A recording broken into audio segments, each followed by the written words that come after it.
Hello, everyone. I know we have a lot of folks joining us from all over, from Bhutan, the US, from elsewhere. We will allow a little bit of time for folks to trickle in. We have many people joining us. Thank you for joining us on this program. Let us know where you are tuning in from in the chat, below. Let us know where, say hello and let us know where you're joining us from. Again, like as I said, we'll wait a few minutes, few short minutes to let more folks to trickle in, and we will begin our program shortly. So let us know where you're calling in or joining us from. Thank you.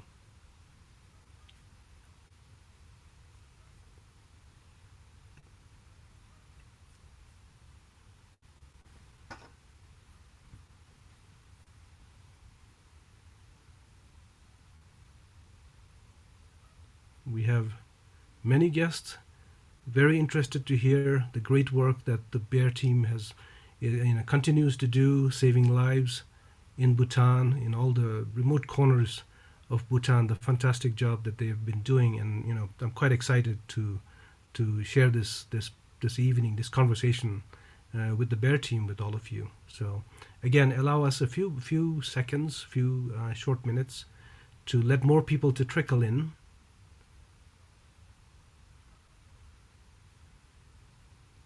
Yes, please do let us know where you're joining us from tonight, or today, for that matter.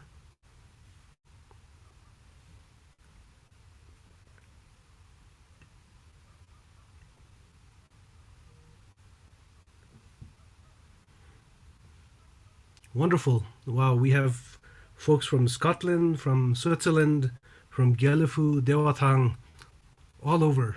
This is, what makes this program very meaningful for all of us, for the Bhutan Foundation, to be able to share these inspiring stories from Bhutan with all of you.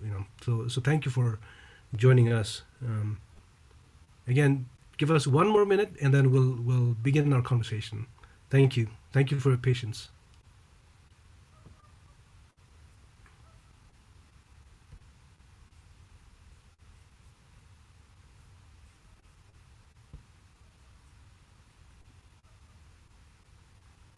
Yes, do drop in. Do let us know where whichever part of the world you're joining us from. I know many of you are, of course, from Bhutan, and it's lovely to see all of you here. And we also have a lot of friends joining us from other countries around the world. So thank you.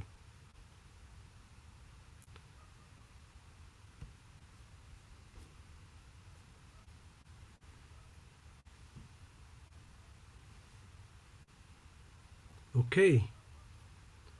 Thank you. Wow, Denmark, Paro, Thimphu, Jomotsanka, even from Jomotsanka. I hope all of you are doing fine, because as you may know, in much of Bhutan, we are undergoing another set of lockdown, because of surges in the Omicron, in pockets, which the frontliners and everybody is really trying hard to get a grip on, so that we can safely come out of this lockdown.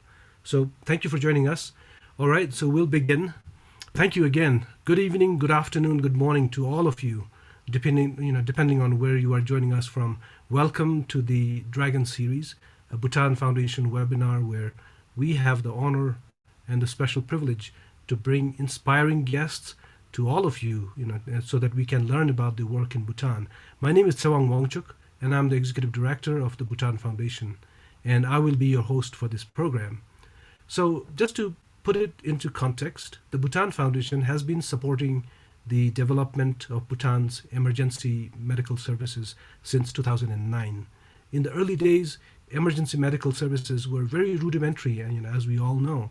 An ambulance was nothing more than an empty vehicle used to transport patients to the hospital. There were no ER physicians in the country at that time, and medical staff were not adequately trained or equipped.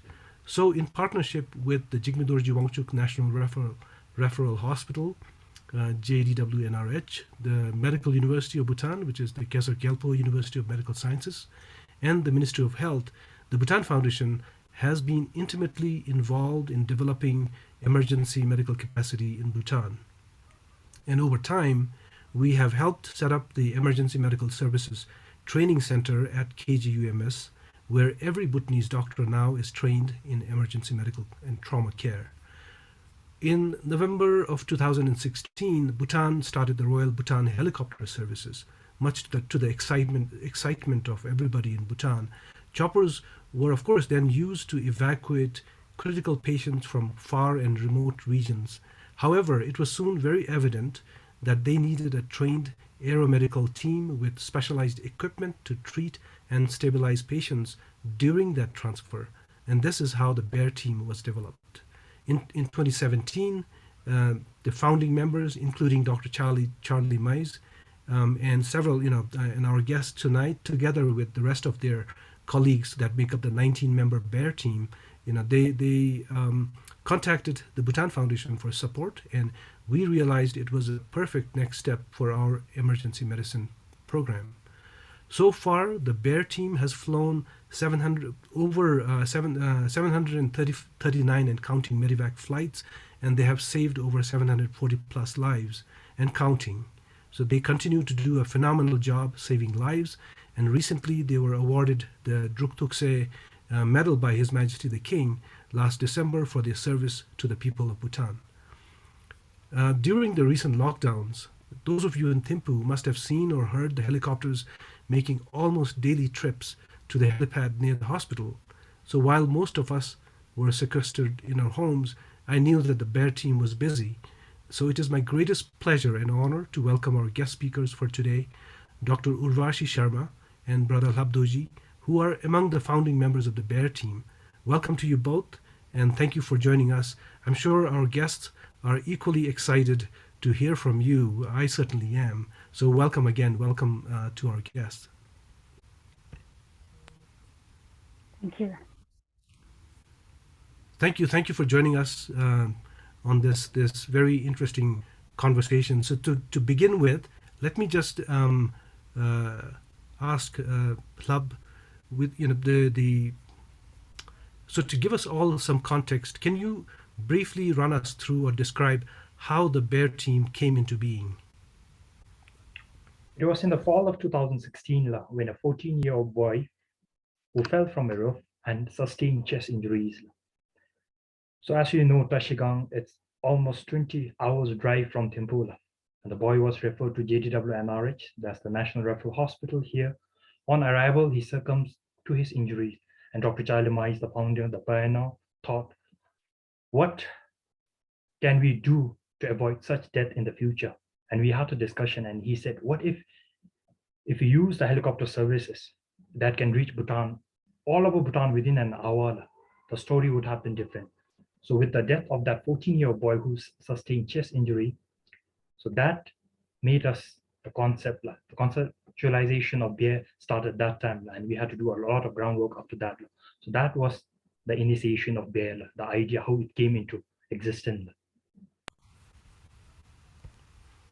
Thank you. Yeah, that's certainly very interesting, and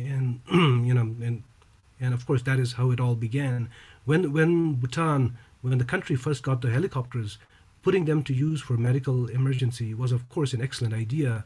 However, in the beginning, we all know that, and in the beginning the helicopters were nothing more than a quick but expensive way to transport the patient to the hospital. You couldn't really treat patients on site or even during transportation due to the lack of specialized training and equipment. So in essence, you were losing precious time during what medical professionals like yourselves call the golden hour, right? The hour just after trauma or accident or injury. So please explain the steps that all of you took to overcome this challenge to get to where you are now. I mean, you had the empty helicopter that could be a very expensive ambulance, but then how did you transform that into something, where it's equipped and you have trained personnel, and then you are able to treat, patients right on site as soon as you land. You begin treating all the way to the hospital. Maybe Dr. Urvashi. Nice. Initially, like you mentioned, shall I continue? Yes, please. Sorry.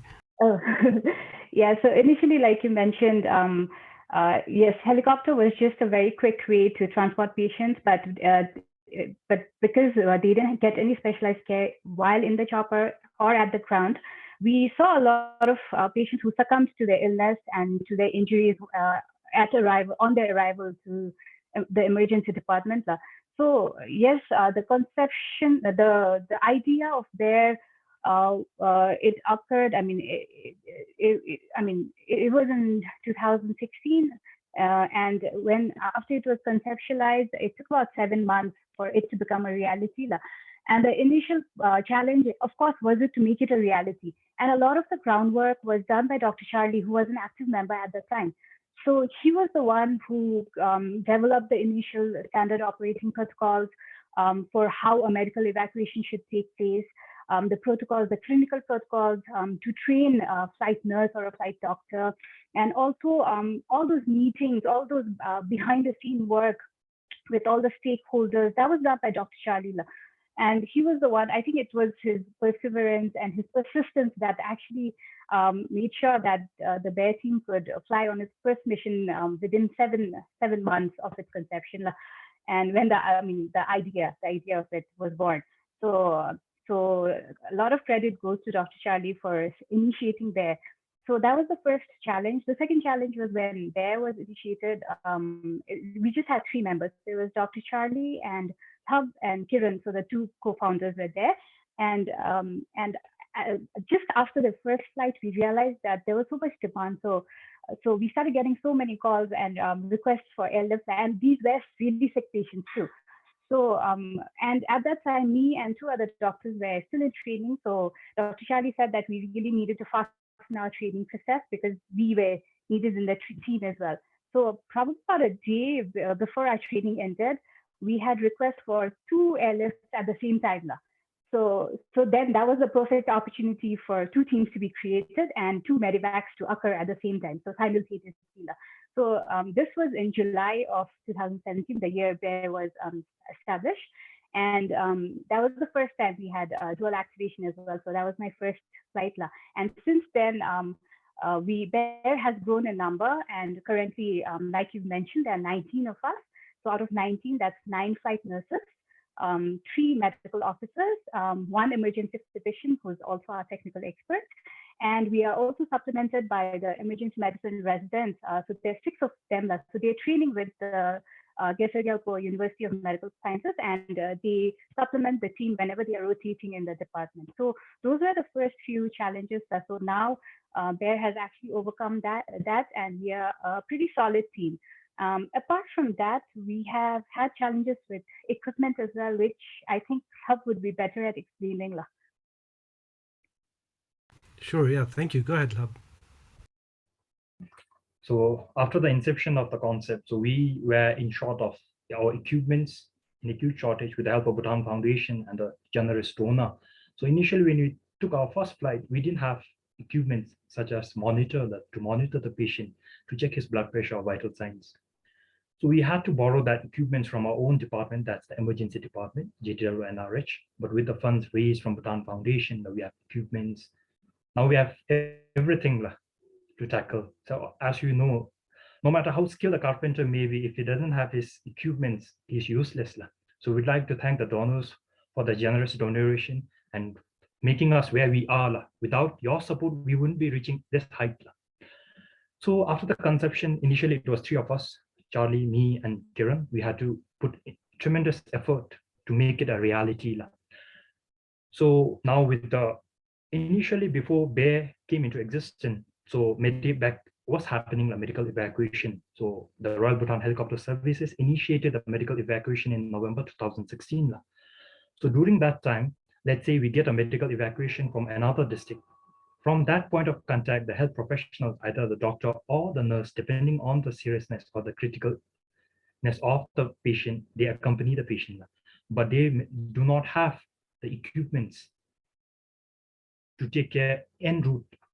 So we created the team, and then we had the support from Bhutan Foundation. We had all the equipments, and then procedures like intubation we had to do on scene.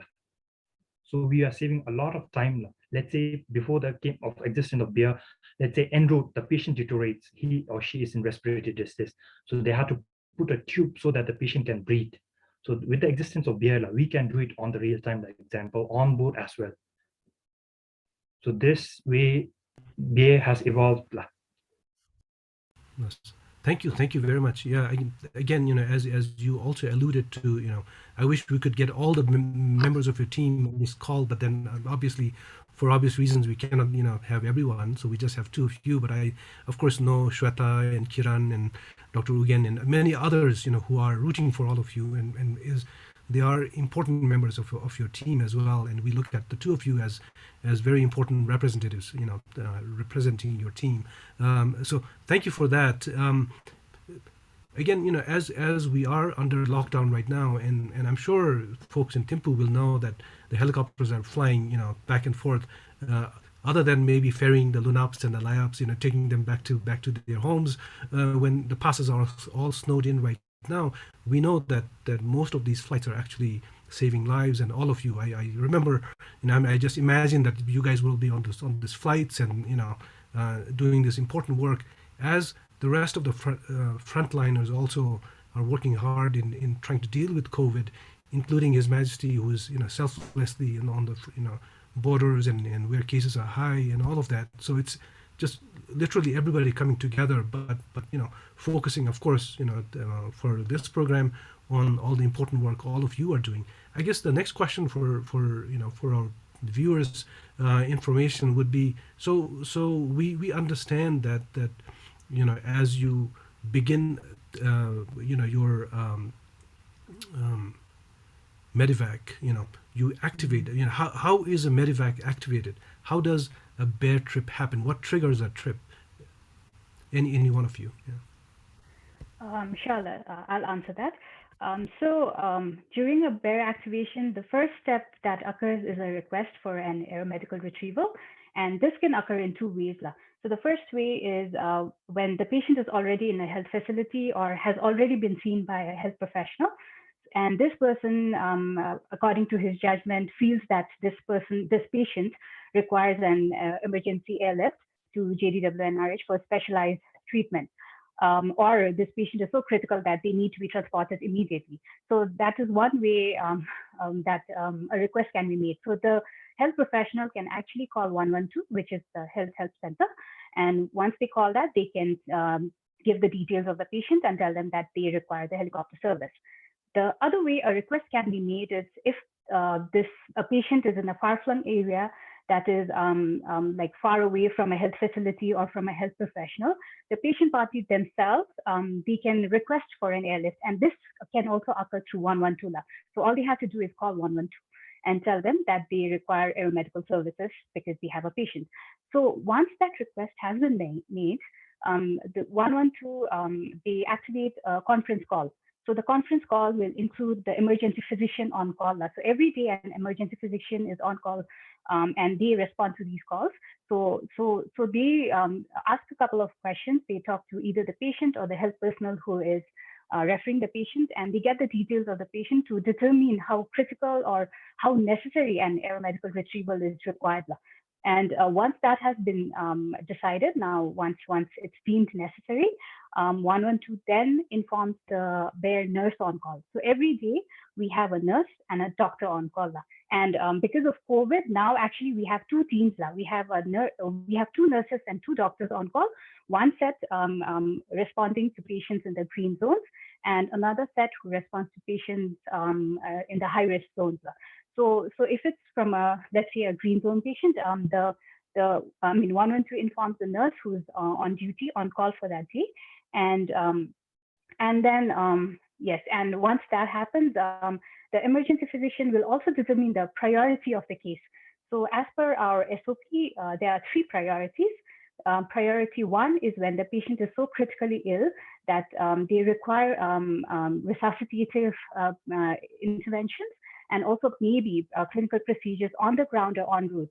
Priority two, these patients are still sick, may not be as sick as the one in priority one, but they still require a lot of care.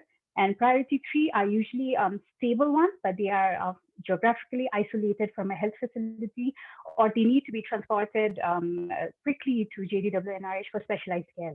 So depending on the priority now, if it's a priority 1 or a 2 call, both the nurse and the doctor are activated. If it's a priority 3 call, it's just the nurse who needs to go. So the emergency physician will also let us know the priority of the case, and 112 will tell us what exactly the case is and where it's from. At the same time, behind the scenes, 112 will also inform RBHSL so that they can check the weather. They can see whether if it's safe for us to fly as well to the location. And while they are doing that, what we do as a BEAR team is that once we get the information that a flight has been confirmed, we pack our bags. So by saying packing our bags, we have a checklist. We have a couple of checklists that we have developed.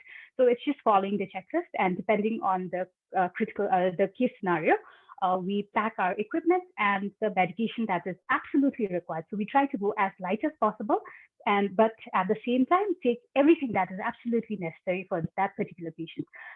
So that's what we do. And this generally takes about 10 minutes to get everything packed and everything ready. And again, 112 sends us the ambulance to pick us up, and then we are transported to the helipad. So previously that used to be Thimphu, and now it's shifted to the RPP ground, which is much faster for us and much better for the patients as well. So once we are there, when the chopper arrives, we hot load, which means when the rotor blades are still running, we put in our equipment and hop into the helicopter, and that's when we leave for our destination. Thank you. Yeah, I remember when the helipad, when there was no helipad in at the RPP compound, but rather you used to land at the helipad in Thimphu, and then I remember the complaints that it was so difficult to get from Thimphu to the hospital because of the traffic and just the way how people drive, and they don't allow ambulances to go by, and it's so refreshing to see such easy access now from the helipad straight to the hospital. Also, That's true. Yeah. It really makes a difference, especially when we come back and we are escorting the patient to the hospital, because there was this one time when we had a critically ill patient because of traffic. The ambulance had to suddenly brake, and because of the reduced speed, my co-nurse and me, both of us fell down, and the patient actually got extubated. So we needed to bag the patient till the hospital, and thankfully that was just like 2 minutes away from the hospital. But we've had incidences like that, and we're very grateful that there's a helipad in RBP now, which really cuts down the time and disasters like that. Yeah, yeah, and also for the information of our viewers, what the BEAR team is doing is all out of passion.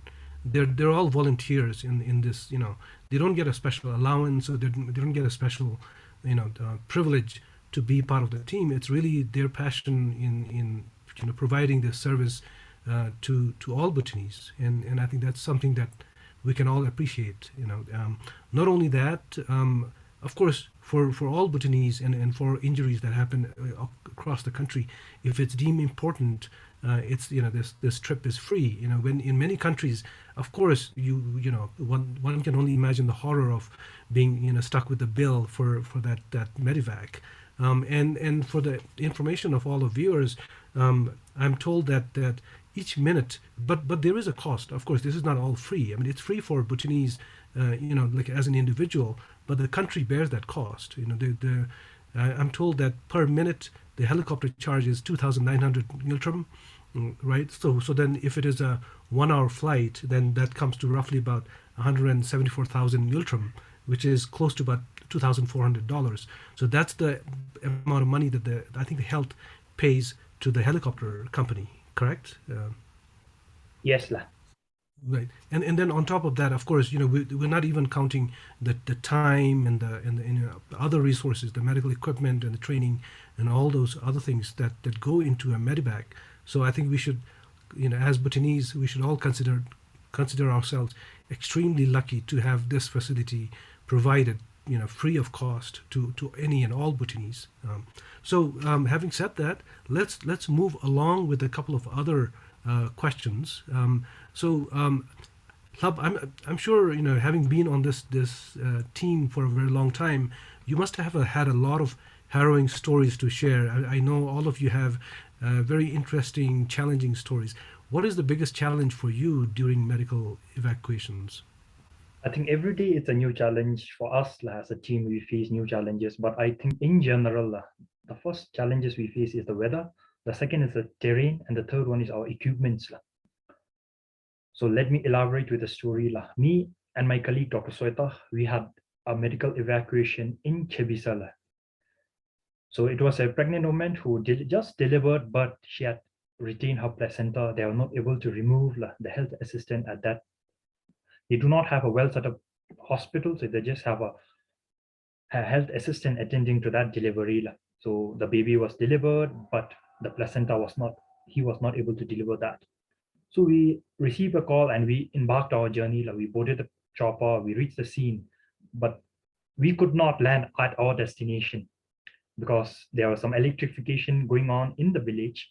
So we had to land at the base of the hill. So that's approximately 2 kilometers uphill. Me and Sota had literally had to walk to that destination to see the patient. When we reached the scene, the patient was profusely bleeding. So luckily we are able to remove her placenta and we gave her blood. And then the journey started. We had to carry her with the help of the villagers downhill till the chopper. It almost took us 3 hours to retrieve her from that place. And then she was brought to Digital NRH, and after a week or so, she was discharged. So I feel privileged and happy to see patient getting discharged. If hadn't been for BEAR or RBHSL, I think the story would have been different today. A child might have lost his mother and a husband, his wife. So I feel proud to be part of this team. And the other incident was because of bad weather. We had one incident that was medical evacuation from Pinsling. So it was a late evening call. We received the call around 4:30 p.m. So we didn't have much ground time. So the weather was very bad. It was raining and we couldn't see literally 6 feet from the chopper. It was totally blackout. So we had to do an emergency landing near Kharpandi. So then after that, the captain decided, let's go quickly get the patient, but you guys will not have any ground time, meaning that we will not be able to provide care on the ground. So we just landed at the Kharpandi helipad, then we loaded the patient and immediately took off. Mid-air, we had to do everything. So the patient had very difficulty, he had difficulty in breathing, so we had to put a tube through his throat. So the chopper, it's not an actual air ambulance whereby you have ample space to move around. So this is just a modified. So it was very difficult. Luckily, it was Urvashi, so she can hop at the top, and then she intubated the patient. So we had a difficult time. Then mid-air, the patient lost his pulse. So we had to do cardiopulmonary resuscitation. We had to perform mid-air. But sadly, with our all effort, we couldn't save that patient. So these are the few challenges that we face. The terrain, especially sometimes we have to walk because we cannot land at the exact location. Yeah. Yeah, and of course, I mean, I know Chebisa too well. I've spent a lot of time. I know the village. In my opinion, this is one of the most beautiful villages in Bhutan. It's a hanging valley with a waterfall at the back, nice backdrop. But when they planned the power lines, right? I mean, of course, it is all in retrospect, so we can't really be blaming people. But generally, we are so poor in coordinating planning. If it was done properly, that flat open space right next to the village could have been a nice landing pad, and which could have been really useful for medevacs and all that. But sadly, at the moment, you have electric wires just running very close to it, so it's very dangerous for the choppers to land there. Therefore, I understand where you have to go down the valley to for the chopper to land. Yes, because we are new to that place and we had to find our trail and path till the village line. We got lost in between me and Soeta. Yeah, I can certainly understand the challenges too. I remember in some of the conversations I had with all of you that sometimes you're saying the anger of the patients, the attendant of the patient sometimes been saying that of course there's very limited space on the chopper, so you can't have attendants coming along for a ride together. For an attendant, for a family member, that patient is the gravest in the gravest danger, I guess. So you are obviously concerned, but then there is no space, so it's really under your care. And I've heard so many stories about the angry attendants or family members and all that. Even simple stories like the ER room at the hospital, where you bring in, a patient is wheeled in, but of course you all do triage now. So then you look at, how serious the patient is, and then somebody else comes along and brings another patient, and suddenly the medical team is attending to that. The patient who came later, but the first, the attendants of the first patients are going like, we came here earlier, but you're not giving, my patient attention. Maybe that other one is a big shot. You're, giving them more attention, although they came late. But I remember you all clearly saying that, in fact, if your patient is not attended to at the ER, it's a good thing. Actually, it means that that person is not very serious. The other patient is probably more serious. So it's a good thing to do. But people don't realize that, and of course, everybody thinks their patient is the one that needs the most urgent care. So anyway, let's move along. We have a lot of interesting questions and information that I'm sure our viewers would like to hear from you. So Bhutan, being very mountainous, must pose serious challenges, especially for the pilots to land the choppers in remote locations, and it must be equally challenging for your team once you get to a site, right? So Dr. Urvashi, you were part of a team that attended to the multiple fatality situation near Laya. So in June last year, 10 people from Laya lost their lives when a sudden landslide occurred where they were out collecting cordyceps.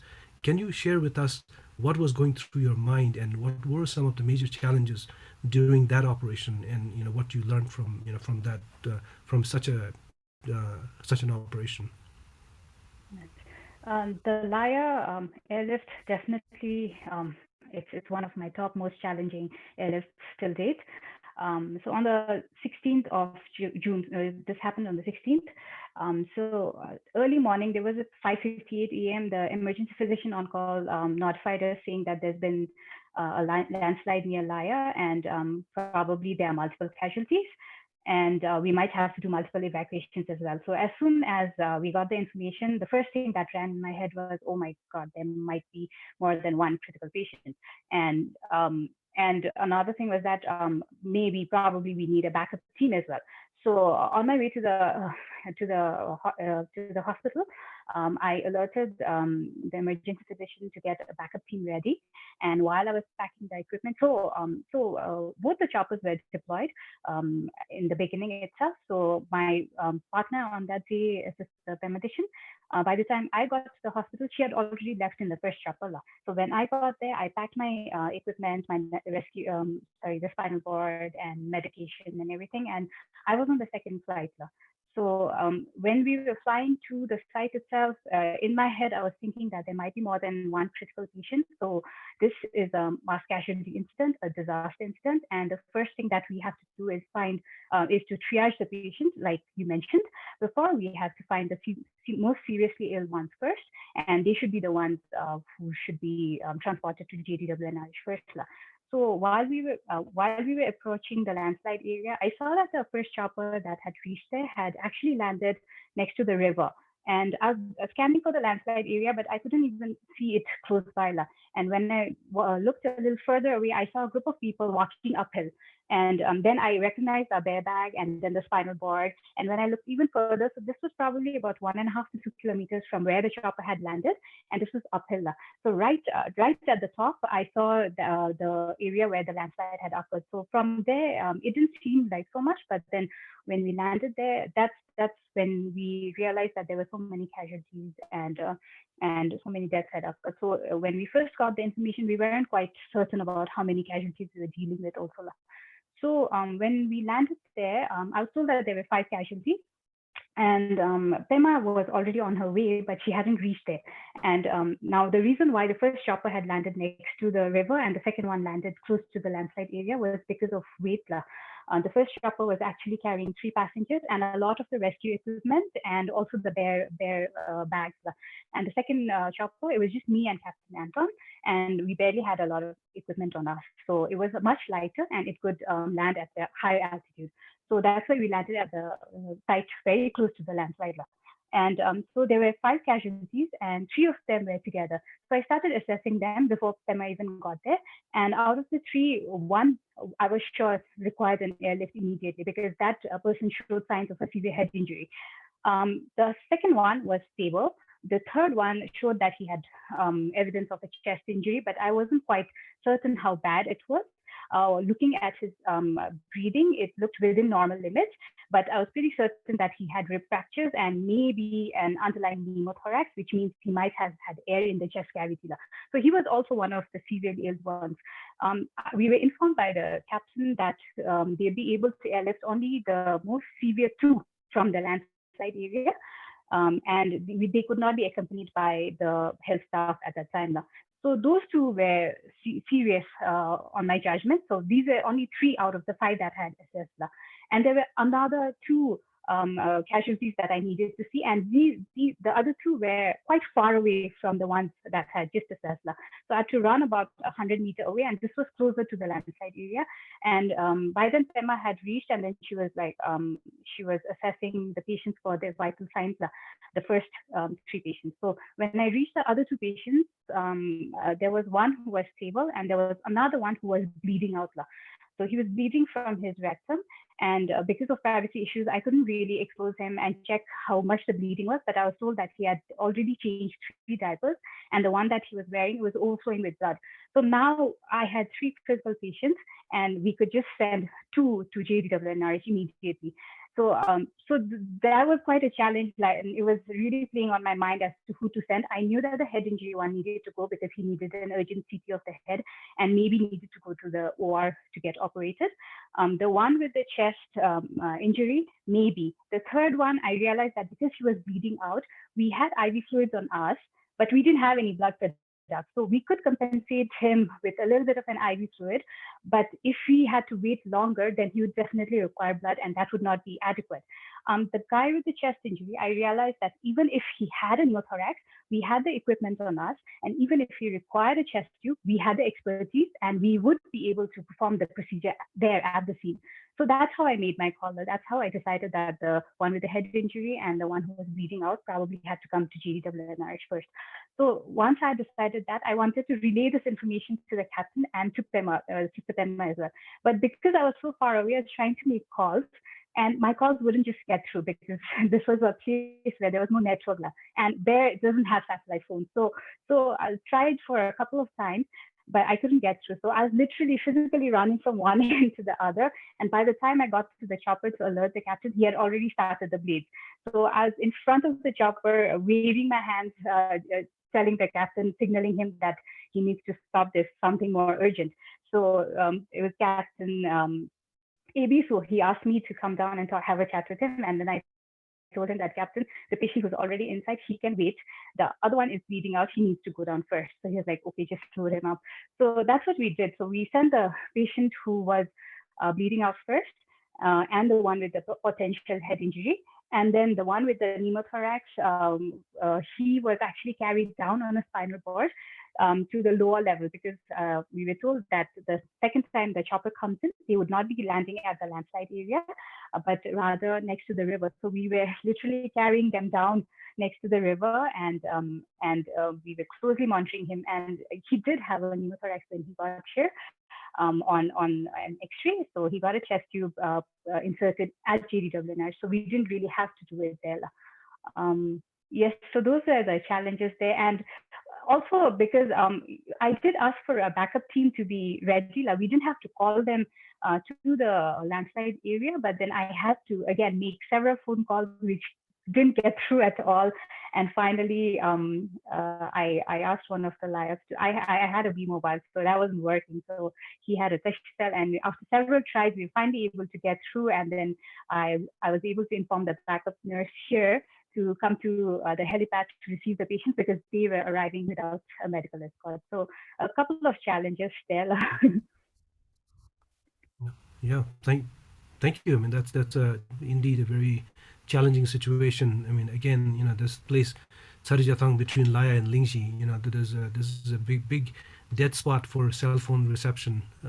So definitely, I think satellite phones, maybe even two-way radios, would be very useful for the team. So moving along, I mean, I just want to remind our viewers, please do drop in your questions. If you have any questions for our guest tonight, in the chat function or in the comment section. below. So moving along in December, of course, you have all these challenging times. But in December, this past, in 2021, this past December, during National Day, the Bear team got the highest recognition for all your hard work, saving many lives. His Majesty the King awarded the Druk Thuksey, the Hot Son of Bhutan medal to the Bear team. We were all very excited, and of course, congratulations to the two of you and everybody on the Bear team. We are very excited, for you. Very well deserved. What was going through your and your team members' minds when that happened? I'll let both of you answer in turn. Maybe Lhab first, and then maybe Urvashi. I think I was the first person who received the call, and at that time, like for a moment, I was frozen, like literally, maybe because finally our hard work has been paid off. That's what we thought, but we didn't know what we will be getting on 17 December. I just received a call saying that on 17th December, on the National Day, you are invited at an Trashezong. And that moment, we didn't know how many of us will be called upon. At the same moment, I was like feeling very excited, at the same time nervous. And then I shared the information with Urvashi because we had to give some write-ups and the detail about the team. Then after the submission, then the news was shared with our team members. Get ready. I said, I do not know how many of us will be called upon, but please get ready. We have been asked to attend the National Day at the Trashezong. That itself was a big thing for us. And we all felt this was the greatest achievement for us so far. And at the same time, we all were nervous because we had to take an extra responsibility with this medal. So initially, all was very excited, to be honest. At the same time, every member was nervous. I think I'll hand it over to Urvashi next. Yeah, thank you. Yes, please. Yes, for me, when Lhab told me that we'd be invited to the event for the National Day event, my initial reaction was, of course, I was very happy because it was like our first time getting invited. I get to see His Majesty and Her Majesty and Gelse and everybody up close, and I was really excited firstly. And a day before the event, we were called for a rehearsal.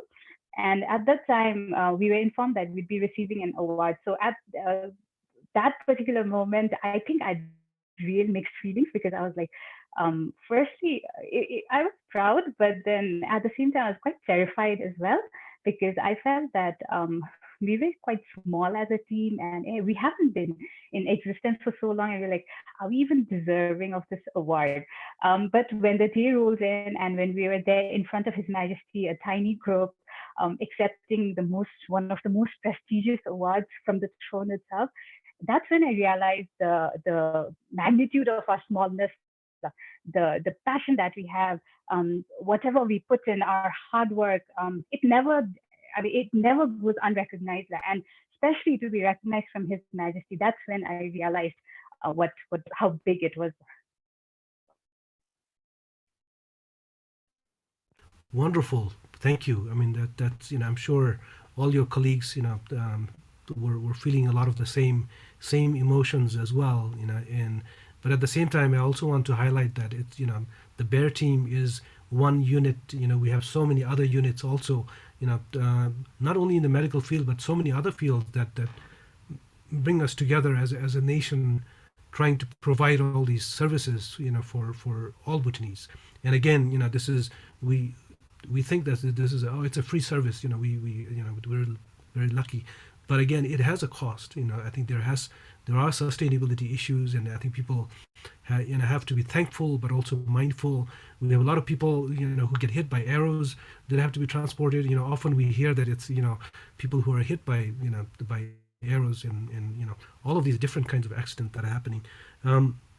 So to bring this to a close, I really want to thank the two of you, but also going back to some of the discussions we've had in terms of basic next steps, sort of equipment needs, the training, and all of this. Right? I think you have expressed that the present way of bringing patients back to the hospital. I think if two Bear members are on that medevac, one of you is really helping with the uh, resuscitation, and just instead of being able to treat the person, right? There was certain equipment that you had mentioned, that are urgently needed for the team.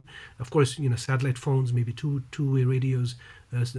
What are some other immediate equipment needs, or other needs for the team to be able to function at capacity, and maybe explain how something as simple as that particular equipment can make a difference in the limited space that you have within the helicopter. So I think the topmost priority as of now will be a portable ventilator for us. We had that's broken now, so we have to manually back. Let's say a patient has difficulty in breathing, so we insert a tube through his throat so that the person can breathe. Through the windpipe, we insert so that the patient can breathe. So usually a person, either the nurse or the doctors, is fully occupied bagging him. So if you have that machine on board, the two hands will be free so that we can do other stuff as well. So I think that will be our topmost priority.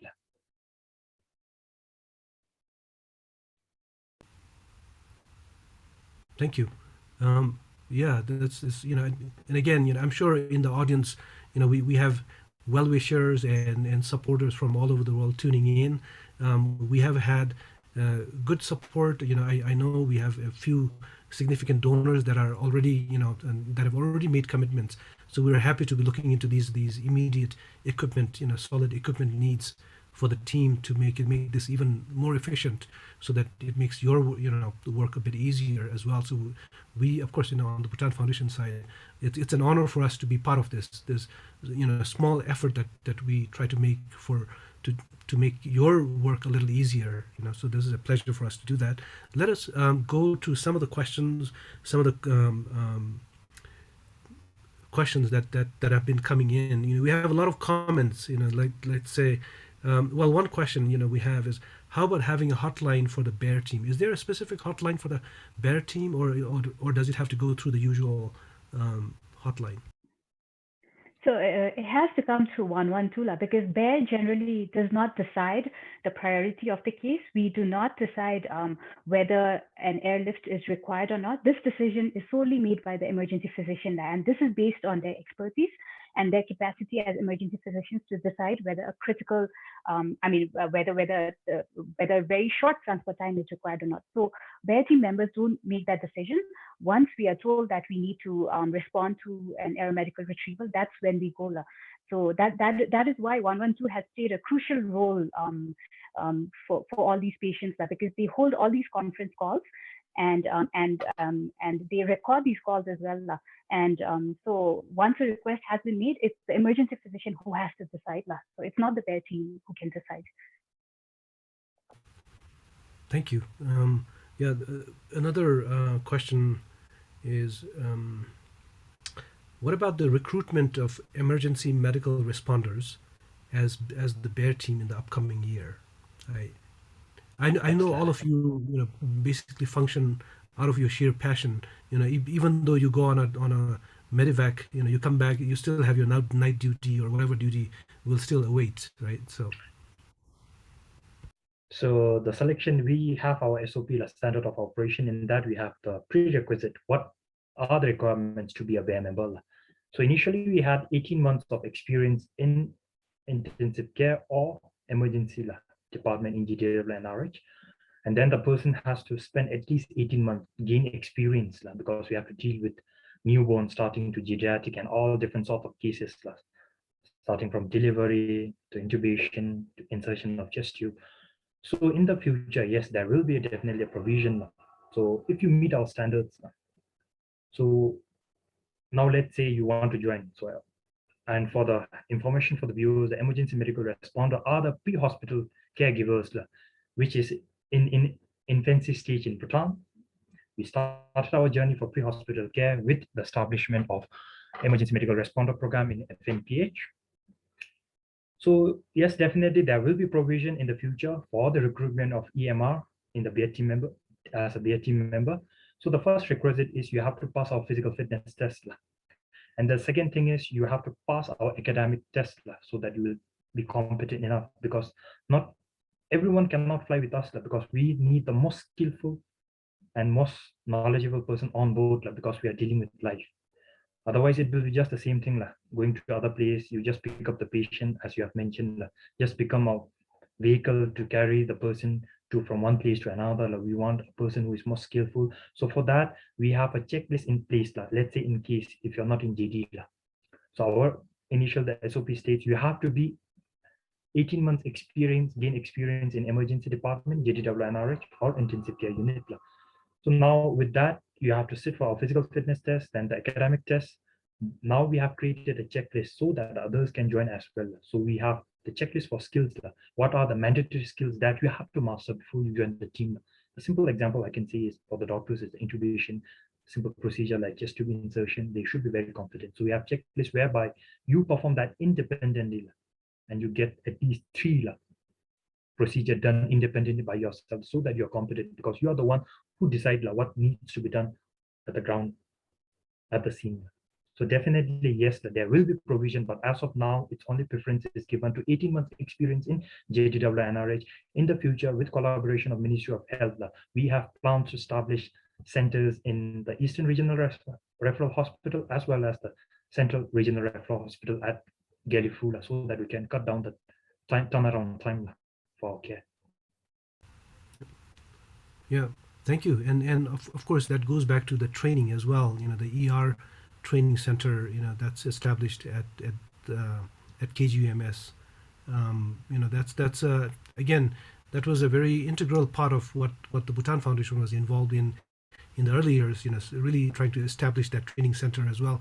I remember my colleagues bringing in these high fidelity dummies, the mannequins in their suitcases and through airports, and even to this day we our much of our luggage sometimes is your flight jackets or or other things, equipment, but it's been a journey of collaboration and such honor and pleasure for us as well. So thank you for your service. We have a lot of congratulations streaming in. I think we have many viewers congratulating you, of course, you as in the team, the Bear team, for the medal, for this wonderful highest award that you all were bestowed upon, and I think everybody is happy for all of you. Again, thank you for all the service. I think we have a few other questions. Some touched upon the cost. I think, and people are saying that I think it's important to educate our viewers on the fact that a medevac is an expensive affair. It is free, of course. We're lucky that we get it for free, but somebody's paying for it, right? The government is paying for it. It does come at a extreme, quite a significant cost. I can only imagine, what the bill you would get in a country like even the U.S.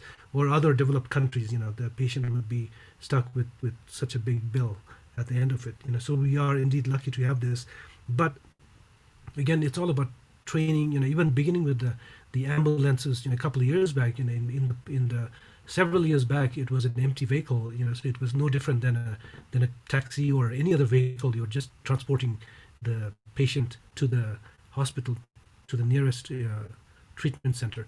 But now all the ambulances at least come with equipment, and we have trained physicians who can actually begin treating. As the patient is taken to the hospital, the treatment has already begun.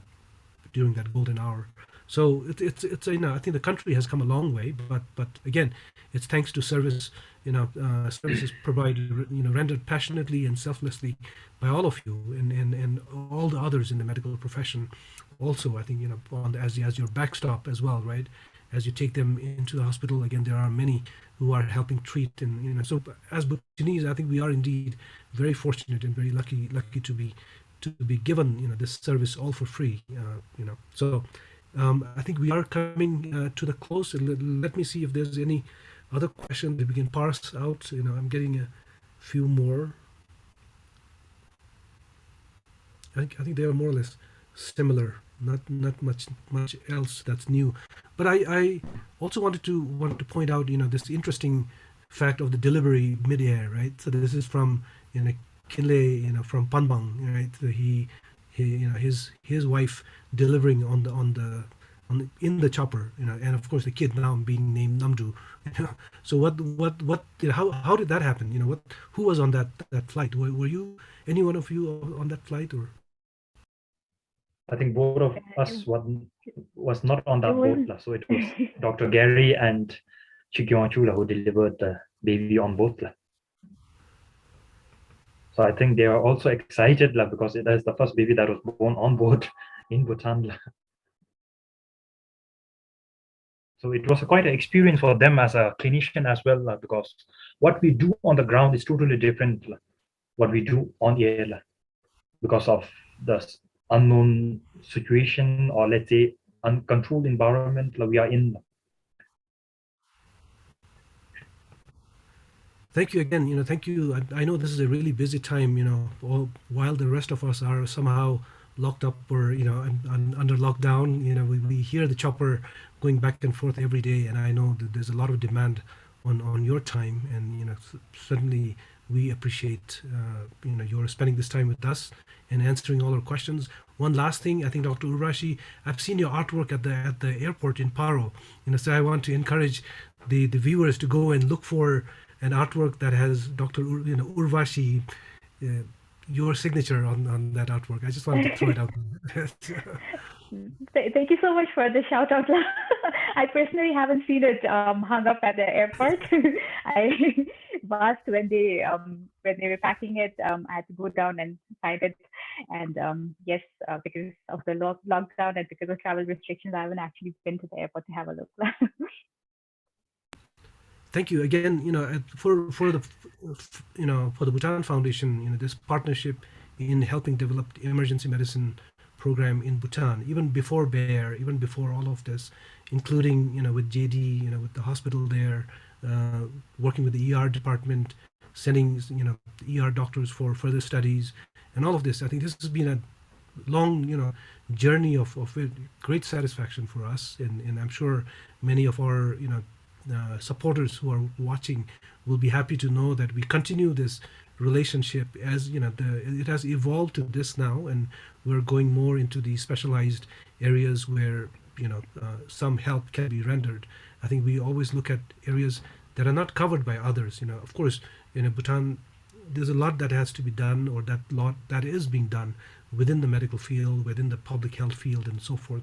But there are critical areas often that are missed, or critical gaps that remain, and that is where the foundation has been quite agile in jumping onto these. And so it's a pleasure for us as well. And again, on behalf of everybody, all the viewers, and definitely everybody in Bhutan, I would like to also somehow take this opportunity to thank all of you, within the medical profession for keeping the country safe, even as we navigate through this pandemic. And there are many volunteers and frontline workers and medical workers and everybody within your profession that is rendering selfless service. So we thank you for all your service. And again, congratulations on the medal.